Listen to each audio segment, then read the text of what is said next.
हरे कृष्णा। आप सभी पर कान्हा जी का आशीर्वाद सदा बना रहे और आप सभी का दिन शुभ और मंगलमय हो।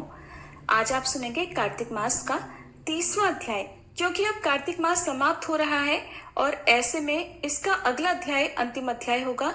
साथ ही आज के इस वीडियो में आप सुनेंगे पंच भीखु व्रत की कथा और जानेंगे कार्तिक मास का उद्यापन कैसे किया जाता है। अब तक तो आपने कार्तिक मास महात्म्य, लेकिन कार्तिक मास की जो भी कथाएं श्री सूत जी महाराज ने नैमिषारण्य क्षेत्र में एकत्रित शौनक आदि 88,000 ऋषियों को सुनाई थी, उसके पीछे का महात्म्य और उसका रहस्य भी जानिए। भगवान वेद व्यास जी ने सूत जाति के रोमहर्षण की रुचि देखकर उन्हें अपना शिष्य बनाकर पुराण विद्या पढ़ाई। उनके पीछे उनका उद्देश्य था कि जो वेद विद्या से वंचित है उन्हें पुराणों के रूप में वेदों का अर्थ प्रदान कर उनका कल्याण किया जाए। रोमहर्षण जी सूत जाति के थे। क्षत्रिय पिता और ब्रह्माणी माता से उत्पन्न संतान सूत होती है, जिसका मुख्य काम सारथी बनना और वंश कीर्तन और स्तुति पाठ या इतिहास लिखना होता है। अब यहाँ पर ध्यान दीजिएगा कि वर्ण संकरता के कारण सूत जी को वेद के अध्ययन का अधिकार नहीं था, जबकि ब्राह्मण और क्षत्रिय दोनों को ही वेदाध्ययन का अधिकार है। परंतु फिर भी उन्हें इतिहास लेखन जैसा महत्वपूर्ण कार्य दिया गया था और ये ही राजाओं की पीढ़ियों की गिनती और उनकी गाथाएं लिखते और सुरक्षित रखा करते थे, जिससे स्पष्ट ये होता है कि वेद के अध्ययन का अधिकार न होना कोई ऊंच या नीच जाति होना तय नहीं करता था, बल्कि हर कोई वेदों का अध्ययन या इतिहास लेखन कर सकता है। रोमहर्षण जी वेद व्यास जी के बड़े शिष्य थे। उन्होंने अपनी प्रतिभा के बल पर पुराण विद्या पर खुद के ग्रंथ भी रचे। उन दिनों पुराणों का वापस गठन होने के कारण ये एक नई विद्या थी और रोमहर्षण जी इस विद्या के प्रचार में बहुत प्रसिद्ध हो गए थे। उन्होंने 6 विद्वान ब्राह्मणों को अपना शिष्य बनाया। अब देखिए कि नीचे समझे जाने वाली सूत जाति के ही विद्वान रोमहर्षण के शिष्य ब्राह्मण बने। तो यानी कि इससे साफ तो यही होता है कि वर्ण कोई ऊंच नीच के मानक नहीं थे, बल्कि अलग अलग अधिकारों को दर्शाते थे। भगवान श्री कृष्ण ने भी गीता में कहा है कि चातुर्वर्णम मया सृष्टम गुण कर्म विभागशः, अर्थात जिसका तात्पर्य है कि गुणों और कर्मों के अनुसार मैंने 4 वर्ण बनाए। रोमहर्षण जी के पुत्र थे उग्रश्रवा।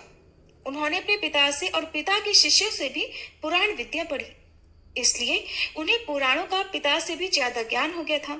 पिता शेर तो बेटा सवा शेर।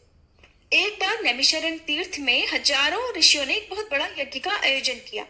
बहुत सारे यजमान जब यज्ञ करते हैं तो वो सत्र कहलाता है। अब ये यज्ञ 1000 दिनों तक चलना था। अब यज्ञ रोज चलता तो रोज की क्रिया के बाद बहुत सारा समय बच जाता, पर यज्ञ करने वाले ना तो उस स्थान को छोड़कर जा सकते थे और ना ही कोई अन्य लौकिक काम कर सकते थे। तो बाकी जो समय बचता था उसे बिताना बड़ा मुश्किल हो जाता था। इसलिए ऋषियों ने उपाय सोचा कि महर्षि वेद व्यास जी ने जो नई पुराण विद्या रची है, बाकी बचे हुए समय में उसको ही सुन लिया जाए। इससे नई विद्या भी सीख लेंगे और समय का सदुपयोग भी हो जाएगा।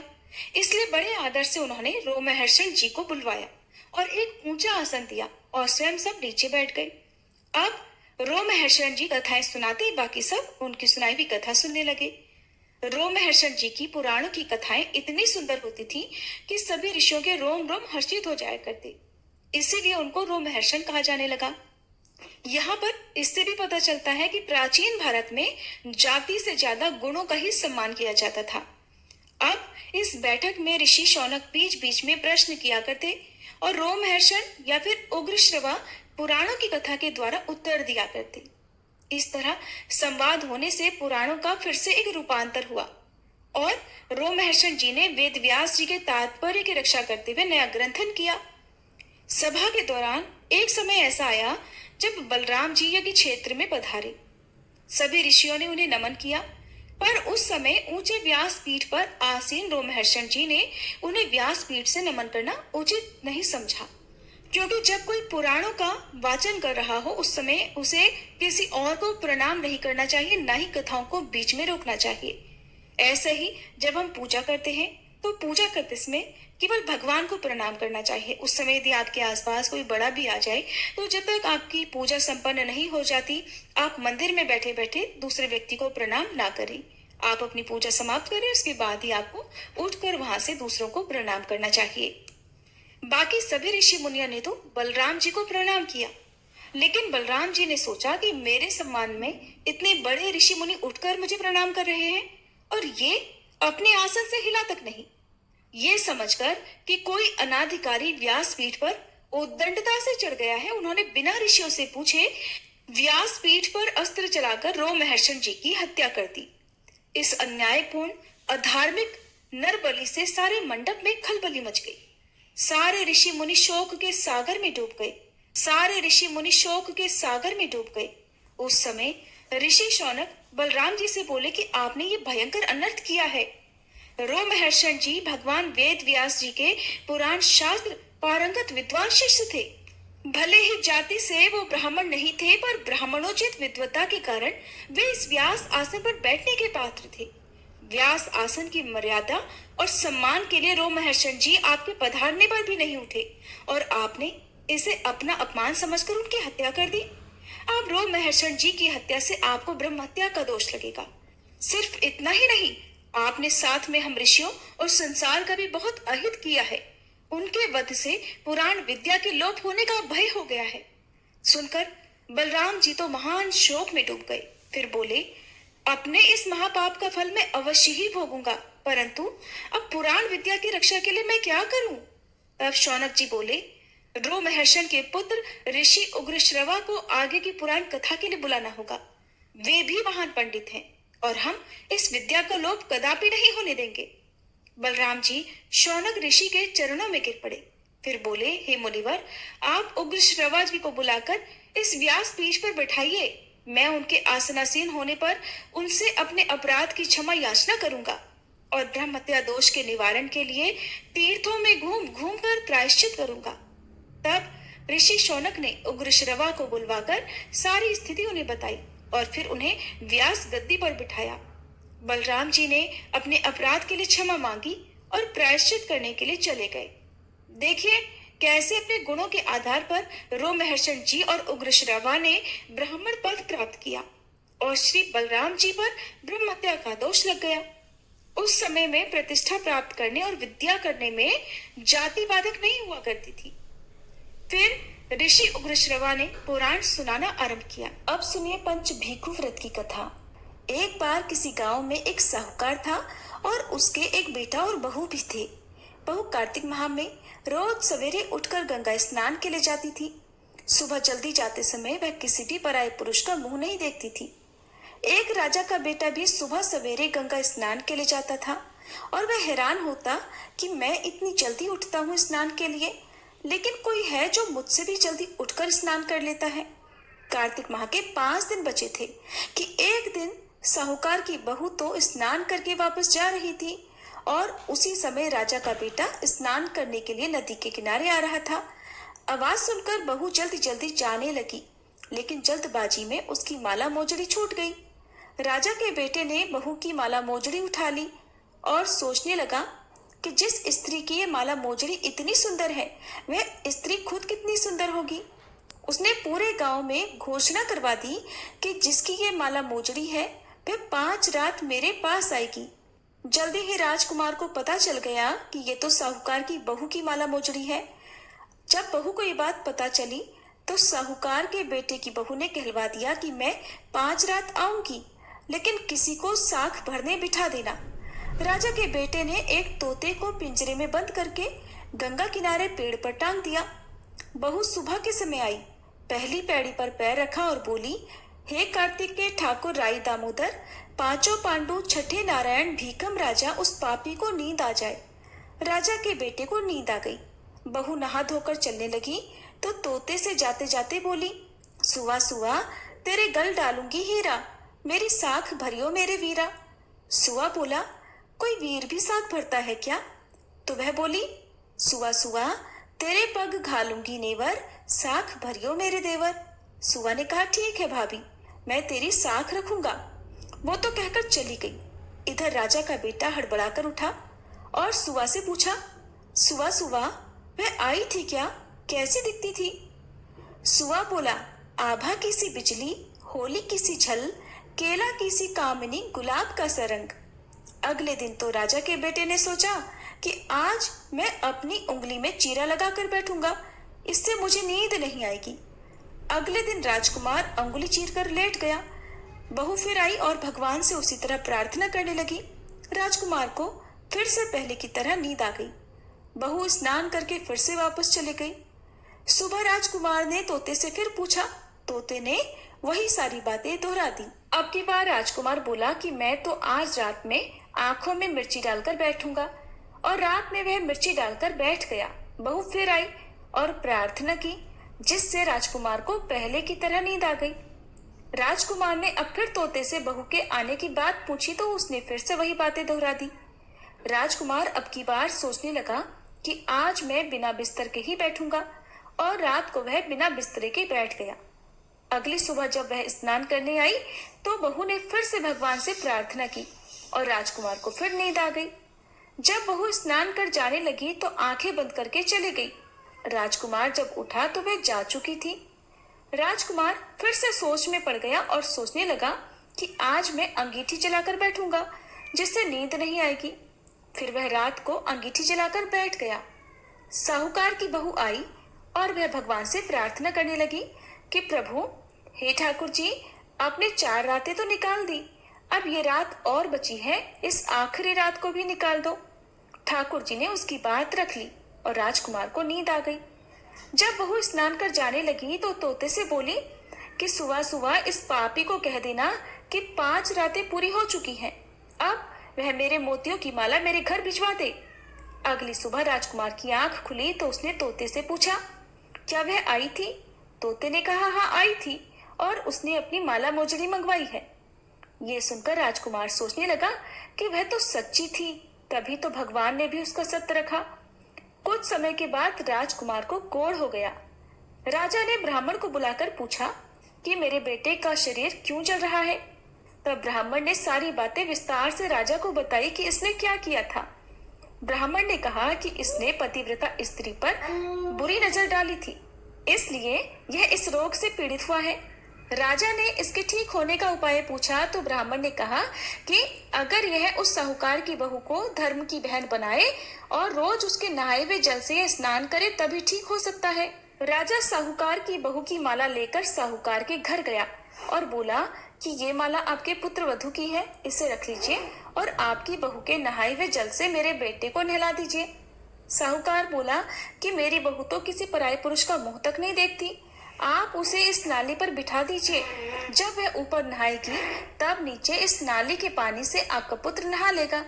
राजकुमार ने ऐसा ही किया। कुछ समय बाद उसका शरीर चंदन सा हो गया। हे पंचभीखु देवता, जैसे आपने साहूकार की पुत्र वधू का सत्य रखा, वैसे ही सभी का रखना। पूनो नहाई पड़वा नहाई, 5 रतन पंच तीरथ पंच भीकम नहाई, 1 टका मेरी गांठ में सुनियो रघुराई, आधे का लाई आंवला आधे की राई। राई दामोदर सांवला जिसने सृष्टि रचाई, राजा के घर उतरी पुत्री बनाई, राजा लाया ब्याह के रानी बन आई, 4 चक्कर 4 मक्कर 4 दिए की लौ, मैं तुझसे पूछूं श्री कृष्ण जी कब निस्तारा होए, जब आएगा कार्तिक का महीना तब निस्तारा होए। प्रेम से बोले पंच भीखु देवता की जय। अब आपको बताते हैं कि कार्तिक मास का उद्यापन आपको कैसे करना चाहिए। पूरे महीने यदि आपने व्रत रखे हैं तो भी, अगर आपने केवल अंतिम 5 दिन के व्रत रखे हैं यानी पंच भीखु व्रत रखे हैं, तो आपको उद्यापन कैसे करना है। तो देखिए, कार्तिक पूर्णिमा के दिन ही कार्तिक मास का उद्यापन किया जाता है, व्रतों का उद्यापन किया जाता है।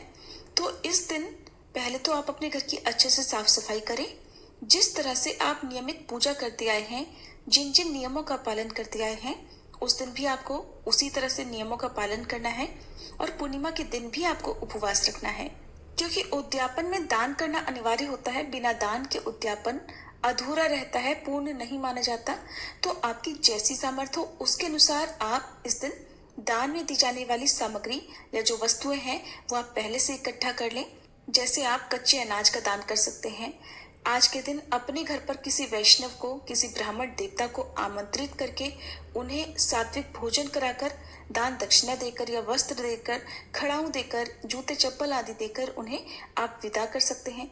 इसके अलावा कच्चे अनाज के अलावा आप दालों का, सब्जियों का, मौसमी फलों का या जो सर्दियों में काम आने वाली जो भी चीजें हैं, जैसे गर्म कंबल, चादर, जूते आदि का या गर्म स्वेटर आदि का दान भी आप कर सकते हैं। ध्यान रखिएगा, पुरानी या फिर इस्तेमाल की गई फटी पुरानी चीजों का दान उद्यापन के दिन भूल कर भी नहीं करना चाहिए। इन सब के अलावा सुहागिन महिलाएं श्रृंगार की सामग्री का दान कर सकती हैं। फल मिठाइयों का दान आप कर सकते हैं। और तो और आप पवित्र पौधों का दान भी कर सकते हैं। दान इस रूप में कि जैसे आप तुलसी के पौधे का दान कर सकते हैं, पवित्र आंवले का, बेल वृक्ष का, केले के पौधे का दान कर सकते हैं और इन्हें मंदिर में या फिर आसपास कहीं तालाब या पार्क के किनारे लगा भी सकते हैं। लेकिन ध्यान रखिएगा, यदि आप खुद से लगा रहे हैं तो आपको इनकी सेवा भी करनी है, यानी जब तक ये ठीक से बड़े नहीं हो जाते तब तक आपको इन्हें खाद पानी जो भी आप दिया जाता है उसका आप खुद से इंतजाम करते रहें। बर्तनों का दान भी आप कर सकते हैं। तो देखिए, आपकी जैसी सामर्थ्य, जैसी इच्छा हो उस दान की सामग्री को आप मंदिर में रखें। यदि आप वस्तुओं का दान कर रहे हैं तो उसमें दक्षिणा जरूर रखें, चाहे कम से कम 21 रुपए ही रखें, दक्षिणा जरूर दीजिएगा। फिर सुबह विधि विधान से आप पूजा करें, दान की सामग्रियों पर गंगा जल छिड़ककर उनका भी आप पूजन करें, अक्षत पुष्प अर्पित करें। और फिर यथायोग्य व्यक्ति को, चाहे ब्राह्मण देवता हो तो उन्हें मंदिर में यदि आप भिजवा सकते हो तो मंदिर में भिजवा दीजिए, या फिर किसी गरीब निर्धन व्यक्ति को उनकी जरूरत का सामान, उनके काम में आने वाली जो चीजें हैं उनका भी दान आप कर सकते हैं।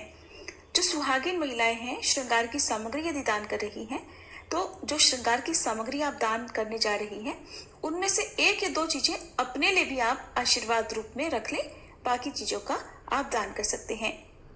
बहुत ज्यादा कुछ आपको नहीं करना होता है। अब जिन्होंने केवल पंच भीखु रखे हैं, यानी लास्ट के 5 दिनों के व्रत रखे हैं, उन्हें 5 चीजों का कम से कम दान करना बताया गया है। और उद्यापन वाले दिन दीप दान तो सभी को करना चाहिए।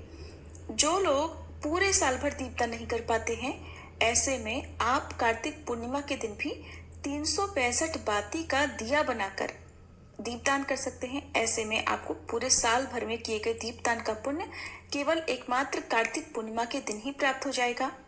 या फिर आप कम से कम 5 दिए तो इस दिन अपने घर और घर के मुख्य द्वार पर आसपास पवित्र पौधे के नीचे जरूर जलाएं, दीपदान करें।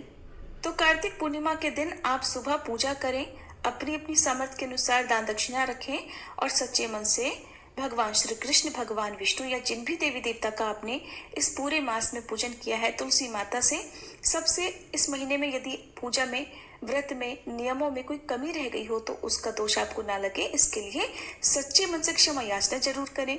भगवान के भोग में तुलसी का पत्ता रखकर भगवान को भोग समर्पित करें। पूरा दिन उपवास रखें और जो भी दान की सामग्री है वो यथायोग्य आप व्यक्ति को दिन में किसी भी समय दे सकते हैं। ध्यान रखिएगा कि आज के दिन ही दान देना ज्यादा शुभ रहता है और जरूरी भी होता है। शाम के समय आप सात्विक भोजन ग्रहण कर सकते हैं। जिस भी प्रकार का भोजन, फलाहार आप ग्रहण करना चाहते हो वो कार्तिक पूर्णिमा की रात को आप कर सकते हैं। बहुत से लोग पूर्णिमा का उपवास रखते समय केवल मीठा ही ग्रहण करते हैं, या जो मीठा नहीं ग्रहण कर सकते वो सीधा नमक का सेवन भी कर सकते हैं। और पूर्णिमा के व्रत में आप रात के समय दूध से बनी खीर माता लक्ष्मी जी को समर्पित करें और उसके बाद उसे प्रसाद रूप में ग्रहण करें। चंद्र देवता का पूजन भी इस दिन करना चाहिए। चंद्र देवता का पूजन करने से मानसिक तनाव दूर होता है, समाज में मान सम्मान प्राप्त होता है और जिन लोगों की एकाग्र शक्ति कमजोर होती है उनकी एकाग्र शक्ति भी बढ़ती है। पूरे कार्तिक मास में यदि आपसे कोई कथा छूट गई हो, कोई अध्याय रह गया हो, तो आप अंतिम दिन उन अध्यायों को दोबारा से सुन सकते हैं। बहुत से लोग कार्तिक के महीने में पथवारी माता भी बनाते हैं। पथवारी माता जो होती है वो पथ की माता होती है, पथ से यानी रास्ते से आने जाने वाले सभी लोगों की रक्षा करती हैं। तो ऐसे में आप पथवारी माता का पूजन विधि विधान से करें, उन्हें दूध और जल से सींचे, फल मिठाई का भोग लगाएं, धूप दीप से आरती उतारें और उसके बाद शाम को, कार्तिक पूर्णिमा के दिन शाम को सूर्यास्त से पहले पहले आप पथवारी माता का विसर्जन जरूर कर दें। जो ज्वारे आपने उगाए हैं पथवारी माता में, आप उन्हें यदि आपने गमले में लगाए हैं तो आसपास के मंदिर में आप उन्हें दान कर सकते हैं गमले सहित। और नहीं तो यदि आपने मिट्टी में उगाई है पथवारी माता, मिट्टी में बनाए हैं जमीन पर ईंटें लगाकर, तो पहले आप ईंटें वगैरह हटा लें। ईंटों को आप अपने घर में इस्तेमाल कर सकते हैं। और जो ज्वारे हैं उनमें से 2-3 पत्ते या थोड़े से पत्ते आप तोड़कर अपनी घर की तिजोरी में लाल कपड़े में बांध कर रख सकते हैं। ये बहुत ही शुभ होते हैं और घर में शुभता के साथ साथ सकारात्मकता भी लाते हैं। धन में सुख समृद्धि में खूब बरकत भी होती है। तो आप थोड़े से पत्ते अपने घर की तिजोरी में जरूर रखें। बाकी का विसर्जन आप नदी में, बहते जल में कर सकते हैं या फिर आने जाने वाला जो रास्ता होता है वहां पर, जैसे रोड आदि के किनारे, वहां पर भी आप इन्हें रख सकते हैं। मिट्टी में यदि आपने पटवारी माता बनाई है तो आप उन ज्वारों को मिट्टी से अलग कर लीजिए। मिट्टी को अपने घर की गमले, क्यारी आदि में डाल दीजिए और जो ज्वारे हैं उन्हें बहते जल में विसर्जित कर दीजिए। नहीं तो आप रास्ते में भी किनारे की तरफ रख सकते हैं। ध्यान रखिएगा कि वहां पर गंदगी का ढेर ना हो, कूड़े आदि का ढेर ना हो। तो इस तरह से पटवारी माता का विसर्जन कर दिया जाता है। यदि आप तुलसी जी के पौधे का दान करना चाहते हो तो तुलसी के पौधे का भी आपको विधि विधान से पूजन करके, उन्हें सींच कर, धूप दीप दिखाकर तब उन्हें विदा करना चाहिए।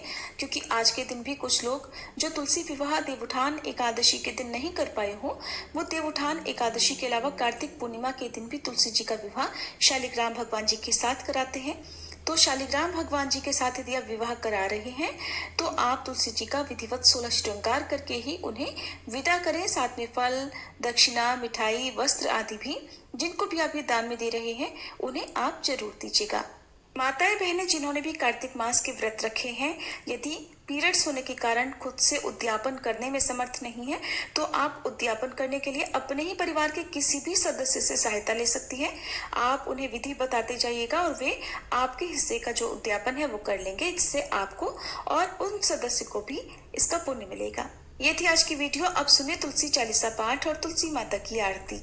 जय जय तुलसी भगवती सत्यवती सुखदानी, नमो नमो हरिप्रेसी श्री वृंदावन खानी, श्री हरिशीष विरजनी देहु अमर वर अम्ब, जनहित हे वृंदावनी अब न करहु विलंब। धन्य धन्य श्री तुलसी माता, महिमा अगम सदा श्रुति गाता। हरि के प्राण हो से तुम प्यारी, हर ही हेतु कीन्हो तब भारी। जब प्रसन्न है दर्शन दीन हो, तब कर जोरी विनय उस कीन हो। हे भगवंत कंत मम होहु, दीन जानि जानि छाड़हु छोहु। सुनी लक्ष्मी तुलसी की बानी, दीन हो श्राप कथ पर आनी। उस अयोग्य वर मांगन हारी, हो बिटप तुम जड़ तनुधारी। सुनि तुलसी ही श्रव्योत ही ठामा, करहु वास तुहु नीचन धामा। दियो वचन हरि तब तत्काला, सुनहु सुमुखी जानी होहु बिहाला। समय पाई रो पाति तोरा, पूजहि आस वचन सत मोरा। तब गोकुल मह गोप सुदामा, तासु भई तुलसी तू बामा। कृष्ण रास लीला के माही, राधे शक्यो प्रेम लखि नाही। दियो श्राप तुलसी तत्काला, नर लोक ही तुम जन्महु बाला। यो गोप वह दानव राजा, शंख चूर्ण नामक शिर ताजा। तुलसी भई दासु की नारी, परम सती गुण रूप अगारी। अस द्वै कल्प बीत जब गयहु, कल्प तृतीय जन्म तब भयहु। वृंदा नाम भयो तुलसी को, असुर जलंधर नाम पति को। कर अति द्वंद अतुल बल धामा, कीन्हा शंकर से संग्रामा। जब निज सैन्य सहित शिव हारे, मरहि न तब हर हर ही पुकारे। पतिव्रता वृंदाती नारी, को न सके पति ही संहारी। तब जलंधर ही भेष बनाई, वृंदा ढिग हरि पहुँचो जाई। शिव हित लहि करि कपट प्रसंगा, कियो सतेत्व धर्म तो ही भंगा। भयो जलंधर कर संहारा, सुनी उर शोक उपारा। तिह क्षण दियो कपट हरि टारी, लखि वृंदा दुख गिरा उचारी। जलंधर जस हत्यो अभीता, सोई रावण तस हरहि सीता। अस प्रस्तर सम हृदय तुम्हारा, धर्म खंडी मम पति संहारा। यही कारण लहि श्राप हमारा, होवे तनु पाषाण तुम्हारा। सुनि हरि तुरत ही वचन उचारे, दियो श्राप बिना विचारे। लख्यो ना निज कर दूत पति को, छलन चाहियो जब पार्वती को। जड़ मति तुह अस हो जड़ रूपा, जग मह तुलसी बिटप अनूपा। धग्व रूप हम शाली ग्रामा, नदी गंडकी बीच ललामा। जो तुलसी दल हम ही चढ़ई है, सब सुख भोग परम पद पई है। बिनु तुलसी हरि जलत शरीरा, अतिशय उठत शीश उर पीरा। जो तुलसी दल हरि शिर धारत, सो सहस्त्र घट अमृत डारत। तुलसी हरि मन रंजनिहारी, रोग दोष दुख भंजनिहारी। प्रेम सहित हरि भजन निरंतर, तुलसी राधा में नाही अंतर। व्यंजन हो 56 प्रकारा, बिन तुलसी दल ना हरहि प्यारा। सकल तीर्थ तुलसी तर छाही, लहत मुक्ति जन संशय नाही। कवि सुंदर इक हरि गुण गावत, तुलसी निकट सहस गुण पावत। बसत निकट दुर्वासा धामा, जो प्रयास ते पूर्व ललामा। पाठ करहि जो नित नर नारी, होहि सुख भाषहि त्रिपुरारी। तुलसी चालीसा पढ़ी तुलसी तरु गृहधारी, दीप दान करी पुत्र फल पावहि बंध्यो नारी। सकल दुख दरिद्र हरिहार वै परम प्रसन्न, आशय धन जन लड़ही कर बसहि पूर्णा अत्र। लाही अभिमत बल जगत, मह लाही पूर्ण सब काम। जेई दल अर्पहि तुलसी, तह सहस बसहि हरि राम। तुलसी महिमा नाम लख, तुलसी सूद सुख राम। मानस 40 रच्यो, जग मह तुलसीदास। प्रेम से बोलिए तुलसी महारानी की जय। तुलसी महारानी नमो नमो, हरि की बटरानी नमो नमो। तुलसी महारानी नमो नमो, धन तुलसी पूरण तप कीनो। शालिग्राम बनी बटरानी नमो नमो। तुलसी महारानी नमो नमो, हरि की बटरानी नमो नमो। जाके पत्र मंजरी कोमल, श्रीपति कमल चरण लपटानी नमो नमो। तुलसी महारानी नमो नमो, हरि की बटरानी नमो नमो। कौन महीने बोई रानी तुलसा, कौन महीने हुई हरियाली नमो नमो। तुलसी महारानी नमो नमो, हरि की बटरानी नमो नमो। कौन महीने हुई तेरी पूजा, कौन महीने हुई बटरानी नमो नमो। तुलसी महारानी नमो नमो। आषाढ़ मास में बोई रानी तुलसा, सावन महीने हुई हरियाली नमो नमो। तुलसी महारानी नमो नमो, हरि की बटरानी नमो नमो। कार्तिक मास में हुई तेरी पूजा, मंगसिर मास हुई बटरानी नमो नमो। तुलसी महारानी नमो नमो, हर की बटरानी नमो नमो। धूप दीप नैवेद्य आरती, पुष्पन की वर्षा बरसानी नमो नमो। तुलसी महारानी नमो नमो, हर की बटरानी नमो नमो। 56 भोग 36 व्यंजन, बिन तुलसी हरि एक न मानी नमो नमो। तुलसी महारानी नमो नमो, हरि की बटरानी नमो नमो। जो तुलसी को सवेरे गाए, श्री कृष्ण के दर्शन पाए नमो नमो। तुलसी महारानी नमो नमो, हर की पटरानी नमो नमो। जो तुलसी को दोपहर गाए, खीर खांड का भोग लगाए नमो नमो। तुलसी महारानी नमो नमो, हर की पटरानी नमो नमो। जो तुलसी को सांझ को गाए, श्री कृष्ण की आरती उतारे नमो नमो। तुलसी महारानी नमो नमो, हर की पटरानी नमो नमो। जो तुलसी को रात को गाए, श्री कृष्ण के चरण दबाए नमो नमो।